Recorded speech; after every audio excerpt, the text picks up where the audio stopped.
$5,000 and a pair of orange-handled scissors. That was all Sara Blakely had when she decided to reinvent an industry she knew nothing about. This door-to-door salesperson built a billion-dollar empire without 1 cent of outside investment. Sara Blakely never intended to build a business empire. Her entire life was mapped out toward a single goal. She was going to be a trial attorney, just like her father. She spent years studying for the law school admission test, visualizing her future in a courtroom, but the reality was a cold shower. She failed the exam once. She studied harder, took it again, and failed a second time.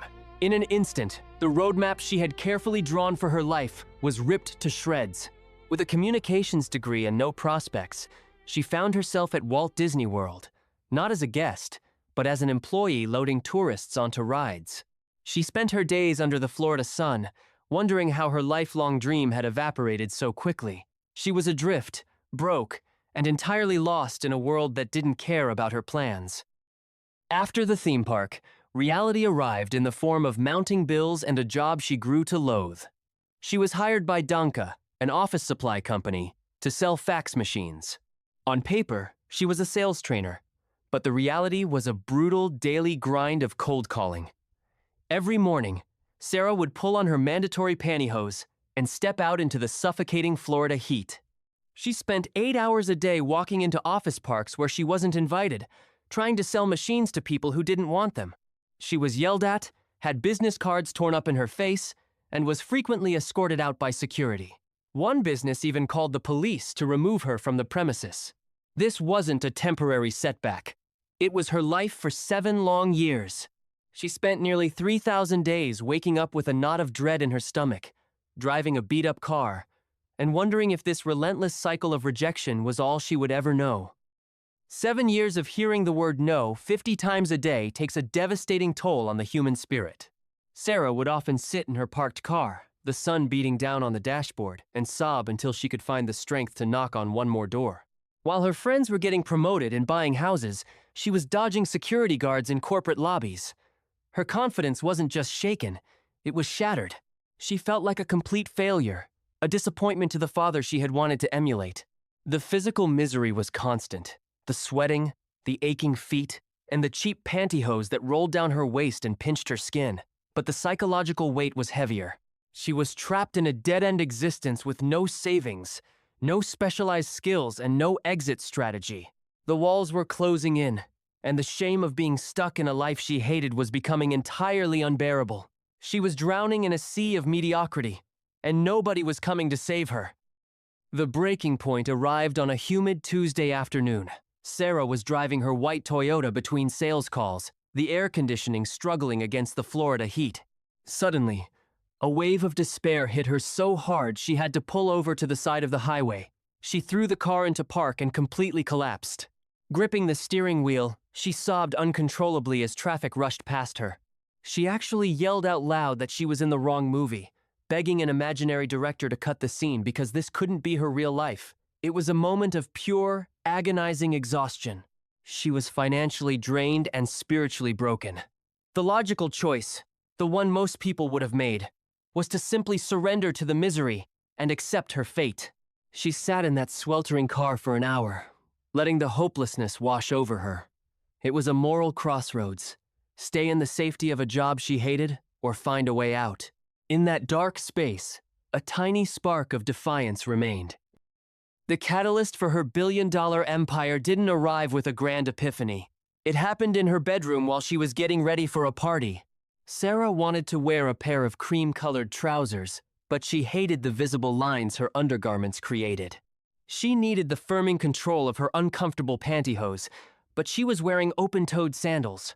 In a moment of pure, frustrated practicality, she grabbed a pair of bright orange-handled craft scissors and snipped the feet right off the hose. She slipped them on, pulled her pants over them, and looked in the mirror. The silhouette was perfect. Even though the fabric rolled up her legs all night, the seed was planted. It was a mundane, quiet moment of innovation. She didn't know it yet, but those scissors had just cut the first hole in the fabric of her old life. That simple, awkward pair of cut-off pantyhose became an absolute obsession. Sara didn't quit her day job because she simply couldn't afford to. Instead, she took her entire life savings, exactly $5,000, and decided to figure out how to make this crazy idea a reality. She spent her nights and weekends at the Georgia Tech Library, hunched over incredibly boring textbooks on patent law. She couldn't afford a lawyer, so she became one by proxy. She was a fax machine saleswoman by day, trying to decipher dense legal jargon by night, feeling completely out of her depth in a world of intellectual property. But she kept reading, writing her own patent application line by agonizing line. This is the exact moment where most people give up, right when the dream requires tedious, unglamorous work. If you find these stories of relentless persistence as inspiring as I do, make sure to hit that subscribe button so you never miss a beat of her journey. Sara had no manufacturing background, but she had an absurd amount of determination. She packed up her crude prototype and prepared for her next move.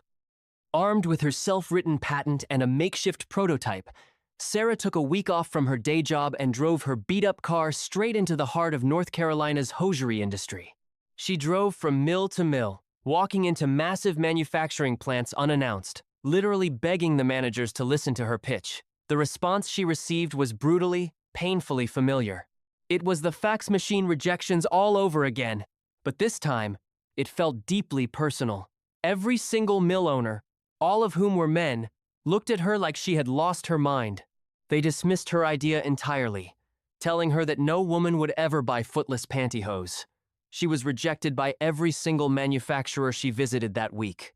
The drive back home to Florida was incredibly long and painfully silent. She was right back where she started, eating cheap ramen noodles, waking up at 4 in the morning, and still selling fax machines to people who didn't want them. But 2 weeks later, her phone rang. It was the manager of a mill in Asheboro. He told her he had mentioned her crazy idea to his daughters, and they had gone absolutely wild for it. Because of his daughter's reaction, he was willing to take a chance and manufacture her prototype. Out of a sea of endless rejections, she finally had her one, vital believer. With the prototype finally manufactured, Sara managed to secure a crucial meeting with a buyer at Neiman Marcus in Dallas. This was her one shot at the big leagues. She stood in a sterile corporate boardroom, pitching her heart out and explaining the revolutionary nature of her undergarment. But as she spoke, she could see the buyer's eyes glazing over. The enthusiasm was completely dead. The buyer was politely nodding, the exact same polite nod Sara had seen 1,000 times right before a door was slammed in her face. But here is the part that usually gets left out of the story. The rejection wasn't just a no. It was the potential erasure of her last 2 years of work. Her $5,000 investment and the months of legal research were about to vanish in a polite dismissal. She was literally seconds away from losing her only opportunity to get her product onto store shelves. I am genuinely curious. What would you have done if you saw your dream slipping away in a silent boardroom? Tell me in the comments. In that terrifying moment, panic threatened to paralyze her completely. But instead of quietly accepting defeat, 7 years of built-up frustration and pure, unfiltered stubbornness boiled over. She absolutely refused to be just another tragic cautionary tale of a failed dreamer. She looked the Neiman Marcus buyer dead in the eye, stopped her pitch mid-sentence, and boldly told her that they needed to go to the bathroom right now. It was wildly unprofessional and incredibly risky. But she dragged the bewildered buyer into the ladies' room, went into a stall, and put her product on under her own clothes. When she stepped out, she showed the buyer the undeniable, immediate physical transformation. She didn't rely on blind hope. She relied on undeniable proof. This was the choice that changed everything, proving that sometimes you have to break the rules to stay in the game. The buyer was absolutely stunned. Seeing the product in action changed everything in an instant. Neiman Marcus placed an order to test the product in 7 of their regional stores. Sara personally stood in those department stores for hours, physically dragging women over to the counter to show them her invention, determined to make sure those initial units sold out completely. And they did. The momentum started to build, slowly at first, and then in massive, accelerating waves. She sent a basket of her products to Oprah Winfrey's television studio, hoping for a breakthrough. Months later, Oprah's producers called. They were naming it her favorite product of the year. The phone lines practically melted. The small, agonizing victories began to stack up, compounding into an unstoppable force of nature. The very same department stores and manufacturers who had completely dismissed her a year earlier were now desperately calling her back, begging for meetings and exclusive contracts. She was suddenly shipping thousands of boxes directly out of her small apartment, enlisting her friends and family to pack orders late into the night. The relentless daily grind had finally caught fire, and the small spark she had ignited in her bedroom was now a massive, roaring blaze that the entire retail industry simply could not ignore. That makeshift undergarment became Spanx, a brand that completely revolutionized the global fashion industry. The woman who once cried on the side of a Florida highway, utterly defeated by a door-to-door sales job, had built a colossal $1.2 billion empire. But the true triumph was not just the staggering amount of money she made. It was exactly how she did it. Against all conventional business logic, Sara completely refused to take on outside investors. She never gave up a single seat on her board, and she retained 100% total ownership of her company. She transcended the very system that had tried to keep her locked out. The real victory was the unshakable, resilient leader she became in the process. And when she eventually sold a majority stake in her company decades later, she didn't just walk away with her billions. She celebrated by giving every single one of her employees 2 first-class plane tickets to anywhere in the world, plus $10,000 in cash to spend on their trips. She reached back down the ladder to pull her people up with her, dedicating massive portions of her wealth to funding female entrepreneurs who were standing exactly where she had stood all those years ago. If you are building your own empire right now, hit that subscribe button and join us for the next story. Sara Blakely's journey reveals a brutal and incredibly specific truth about what it actually takes to win. Those 7 miserable years she spent selling fax machines door to door were not a detour or a waste of time. They were her ultimate training ground. Every slammed door, every cold-hearted secretary, and every agonizing rejection was actively forging the psychological armor she would need to walk into a hostile hosiery mill and demand to be taken seriously. She learned a skill that most people never master: how to separate her personal worth from the word no. When you stop taking rejection personally, you become completely unstoppable. The obstacles in your life right now, the ones making you want to pull over and cry on the side of the road, are not there to stop you. They are the exact curriculum you need to survive the rooms you are currently begging to enter. She started with $5,000, a pair of orange-handled scissors, and a daily routine of brutal rejection.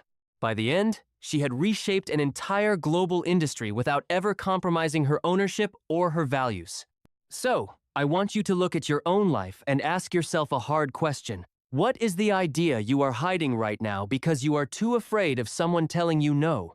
Tell me what that dream is in the comments below. And if you want to see more stories about the relentless people who defied the odds to build empires, make sure you hit that subscribe button. We are building a community of people who understand that the only difference between a crazy idea and a billion-dollar revolution is a simple, absolute refusal to quit. Your empire is waiting for you to start.